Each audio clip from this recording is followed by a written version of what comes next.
Today we're talking about hair growth, a very popular topic, and this is the series where you ask the question in the comments, I answer you with a video. If you're new here, welcome. My name is Nadia, founder of the Doctrine.com, and that is the home of functional beauty, utilizing lifestyle, supplementation, and of course, skincare.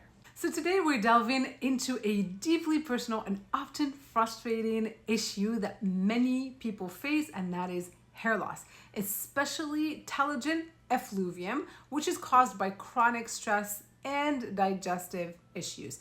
This topic was inspired by a question from one of my subscribers. Isa Gag 1308 shared their struggle with brittle, thinning hair despite maintaining a well-balanced diet and good blood test results. If you've been dealing with similar challenges, this video is for you.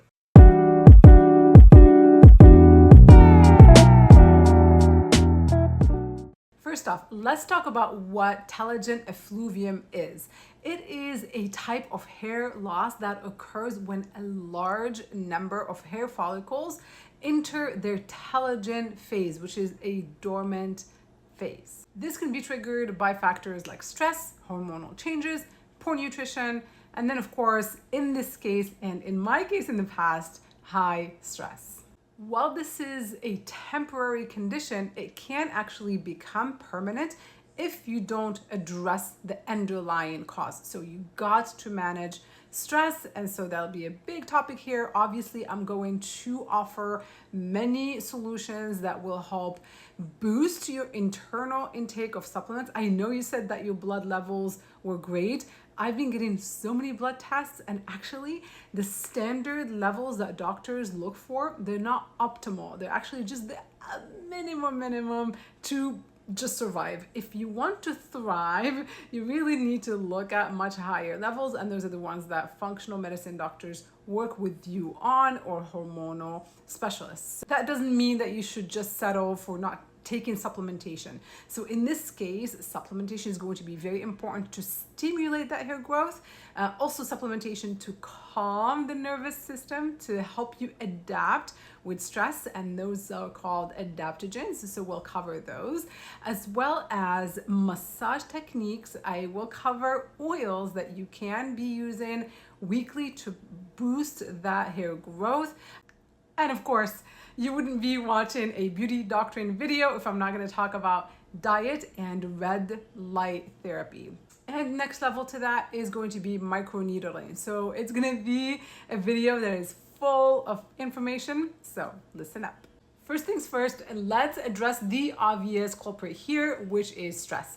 Chronic stress can wreak havoc on the body because it increases cortisol levels, which in turn disrupt the normal hair growth cycle, pushing more hair follicles into the resting phase. Combined with digestive issues, now the body may struggle to absorb the nutrients necessary for healthy hair growth, even if your diet is well balanced. When this issue is combined with digestive issues, that makes the condition even worse because the body struggles to extract and absorb nutrients, which can lead to further issues. So let's get right into it.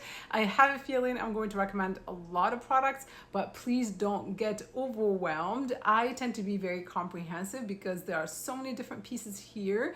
And so try to do your best, at least grab a supplement here and there or one of the oils, but I will give you the best case scenario. So everything you're gonna need or that could help you get to your desired outcome, all of those are going to be linked in the description below, and a lot of these products can be found on my website, which is thebeautydoctrine.com.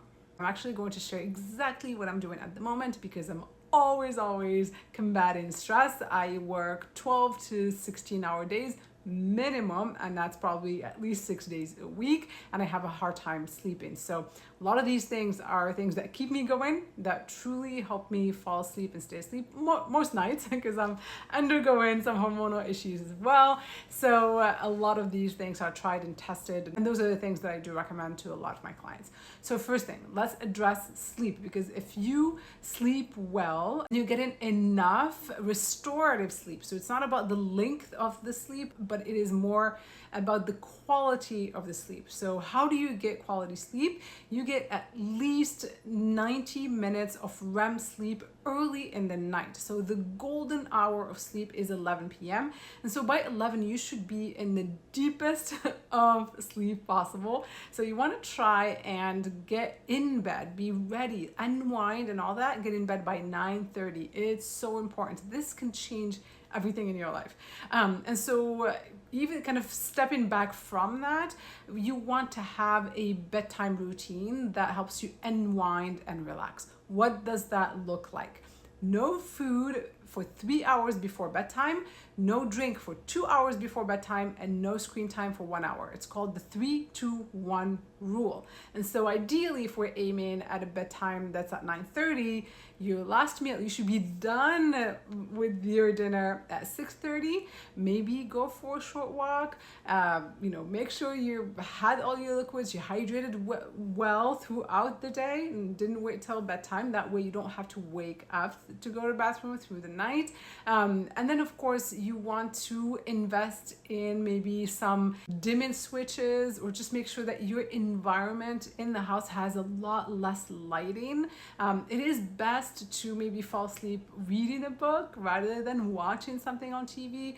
So all those things matter so much. Not a single just a hint of light in your environment, because your body, every cell in your body, it's not just your eyes, can actually sense that there is light in your environment. So that makes it really hard for your body to rest and go into that restful sleep. And the second thing when it comes to helping you get that good sleep is keeping your room cool. You can do grounding sheets. I've been really enjoying grounding sheets. I have them linked up. Again, I'll link all of this stuff up. I'm gonna keep a list after I finish recording this video.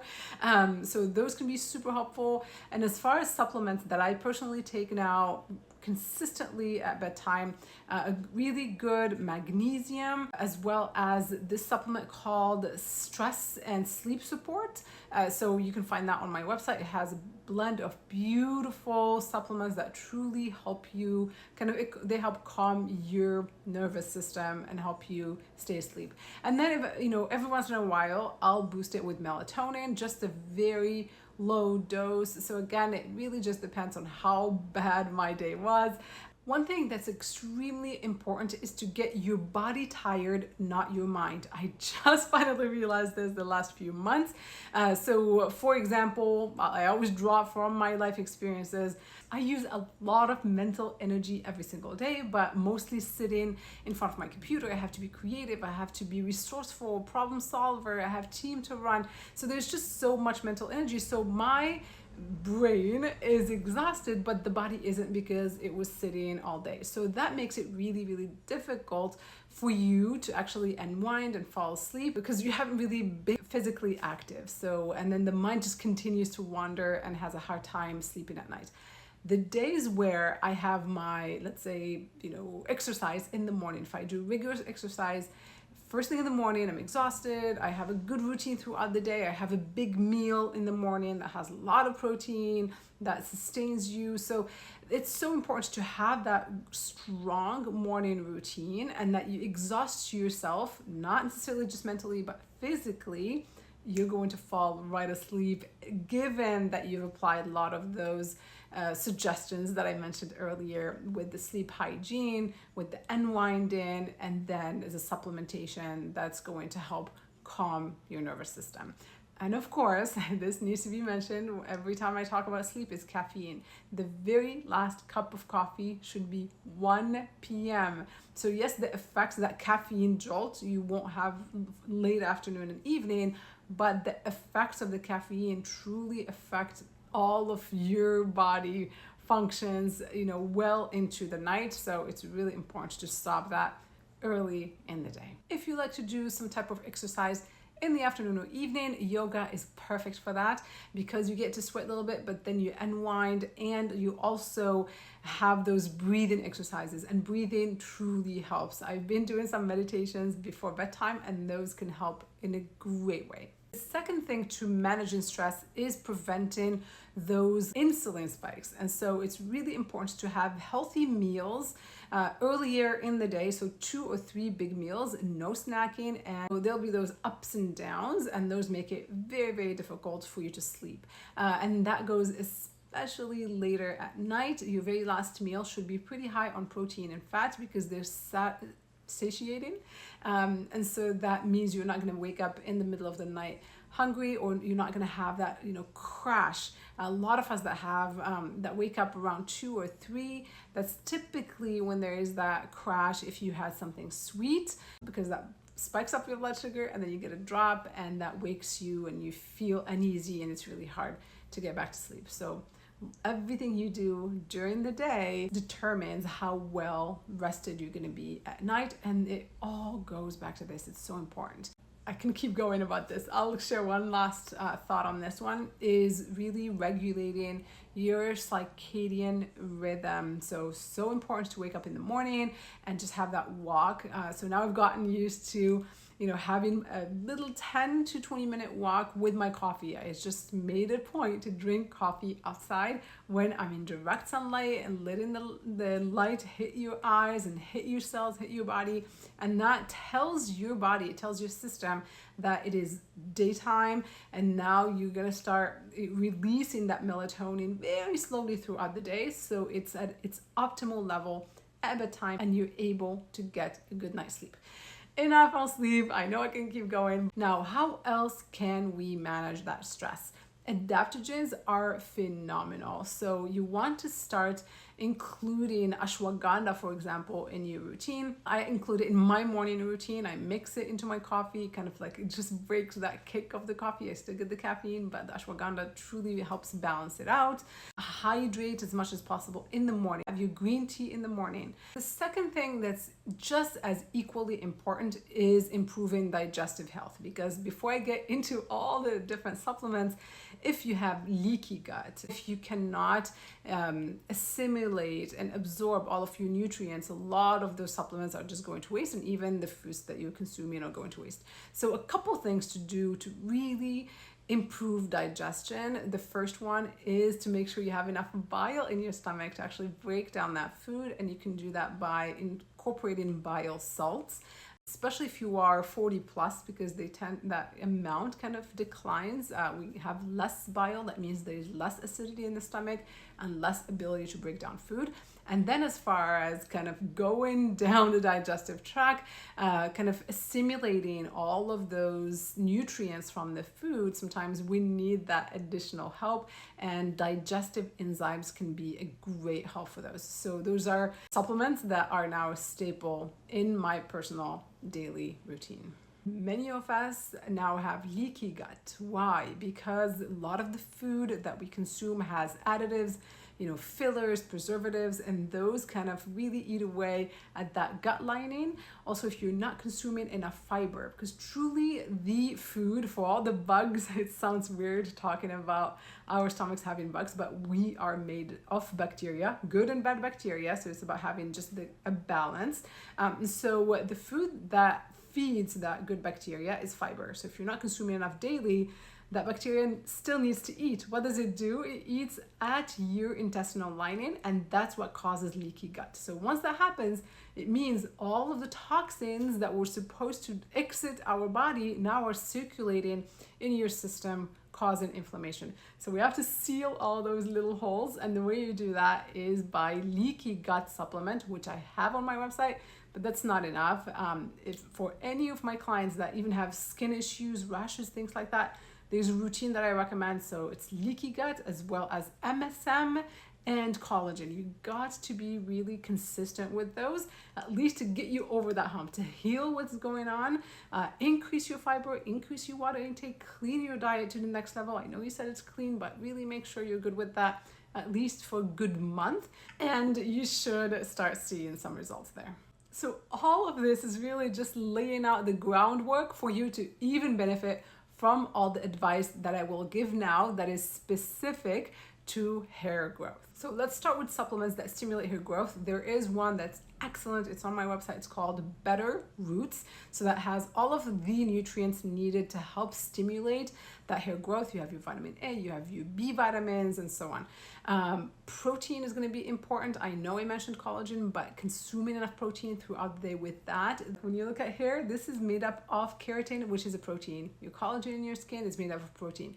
And so you can be doing all these stimulants, but you're not consuming enough protein. That's not going to work. So please, you want to try and do those concurrently. So the next supplement that I would recommend is moringa. Moringa is nature's multivitamin, and it's really high in minerals as well. Minerals are essential to our hair growth, so you'll have silica and a bunch of other minerals that are just going to benefit you overall, but hair is going to benefit as well. So now that hopefully we have all of those supplements, in our system, all these amazing nutrients, good diet, we're resting, and then we're assimilating everything and breaking it down, we want to drive those nutrients to the hair. And so the skin obviously it's the largest organ. It's on the outside of the body. Your body's designed to keep you safe and alive. So internal organs have first dibs. And so that's why you get brittle nails or hair fall if you have nutrient deficiency. So massage is paramount to your scalp health. That helps drive that blood flow to the surface, bring in those nutrients, they're gonna act like fertilizer for your hair. So now, how do you massage? First thing, you can use your fingers, obviously. So in the shower or before you shower, you can apply a hair growth serum. So just apply it throughout the scalp, and you can use your fingers to massage. You can also pinch. So when you do this is a technique when you're actually one area at a time, you're pinching, you're truly forcing that blood flow to the surface. A great massager actually that I got just from my daughter, she's going through the same issue, and so she's rotating these two oils. I grabbed them, actually they don't look so great because this broke, so she's not the most gentle with these products, but this is what you can see that it's almost empty. She's rotating, so I have her on hair growth serum as well as Holy Locks from Agent Nature. So both of these are on my website, and you actually fill this little container. This is phenomenal. So you pour the oil in there and you close it up, and then you just turn it on, and you can use this one. So it delivers the oil, just the right amount of oil to the scalp and as you're massaging. So it's so great. So that would be my recommendation for oils. Both of those oils are phenomenal. I like variety because you're getting two different sets of ingredients. Hair growth serum is so powerful. It's very concentrated, so a little bit goes a long way, and it has the most well-researched oils, and they're all organic, they're all really healthy. So you have rosemary oil, pumpkin seed oil, grapeseed oil, black seed oil, so all of those, but in such a high concentration. So a little bit goes a long way, and I find that it works the fastest. And then of course Holy Locks, this is really great, from Agent Nature. It has a whole set of ingredients and peptides, and it's much lighter serum that can penetrate deep. And so I love a good rotation, again, because they have two completely different sets of ingredients and they both can benefit. If you're wondering if you're gonna get one or the other, I would probably go for hair growth serum. Now, how often do you use serums? Always before your hair wash. I recommend, if you're trying to grow hair, that you wash your hair at least 2 to 3 times a week. So a lot of people, like for me personally, my hair is very dry. I can get by just one wash a week and I'm good. But if I'm really focusing on hair growth, I would go to 2 or maybe every other night. And that's because you need to keep your scalp really clean, especially that you're applying all these treatments and oils. So a clean scalp leave room. There's no deposit, there's no buildup in the follicle. So that helps kind of free the way for the hair to come out and grow.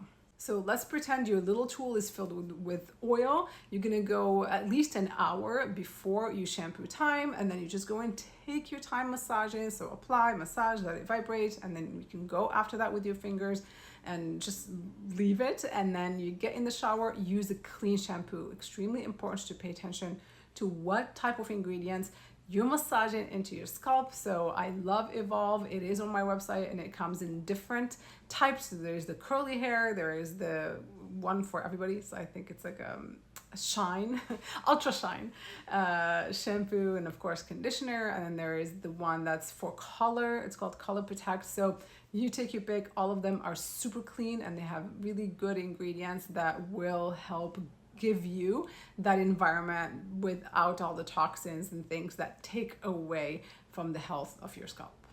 So now we covered a lot. So your massage, your hair oils, your shampoo, and then conditioner, same line, it's all clean. But the conditioner, you do not want to come close to the scalp. Again, we want to avoid depositing products and ingredients into there. So the conditioner just goes from the ear down. So just at the ends of the hair. So for me, it'll be just from here down. And that's it. And then rinse it. And if you use any leave-in products, again, keep them away from the root of the hair. Now, after washing, when the hair is completely free and clear of any products, there is no residue whatsoever, you're going to take your red light therapy device and you're going to do your session. You're going to do a 5-minute session. You can do in kind of this direction and then another 5 minutes in the back. And this can be, let's say you're washing your hair 3 times a week, then you do a 3 times a week treatment. You can do more, even if you have some products in your hair. You can do up to 5 or 6 times a week, but keep it at 5 minutes, especially when you're doing conjo. It's a powerful product or device. You don't want to go past 5 minutes per day. Red light is truly going to kick that hair growth into the next level. I remember when my brother was suffering from alopecia, he had like big bald spots on his hair, and I went with him to the hair clinic, and that's what they recommended. They basically tried to sell him that are red light therapy helmets for $1,500. You can do that without a helmet, get a good device, 110, 120 bucks, and you can use this all over your body. You can use it on your hair, face, anywhere you want. And so definitely red light therapy is going to be a great help. And then the last thing I want to talk about here when it comes to tools is microneedling. And so you can get that roller. I don't recommend a roller for the face for so many reasons. I'll leave that to another video. But for the hair, it's totally okay. So you want to use it on a clean scalp, only 1 millimeter, only 8 uses, and then you toss it and get a new one. And so just what I would emphasize so much here is that it's on a clean scalp after you've shampooed and then maybe towel dried your hair, and you go over microneedling treatment, and that way you're not really pushing any ingredients into the scalp. You just want to trigger repair mechanism in your cells. We covered a lot of ground in this video. You guys let me know if this was helpful, if you want more detail, less detail. I really would love everybody's feedback. If you've tried any of my advice and it worked or didn't work, let me know as well. And I will leave it here. Thank you so much for hanging out with me. Be well, be safe, be beautiful, and until next time.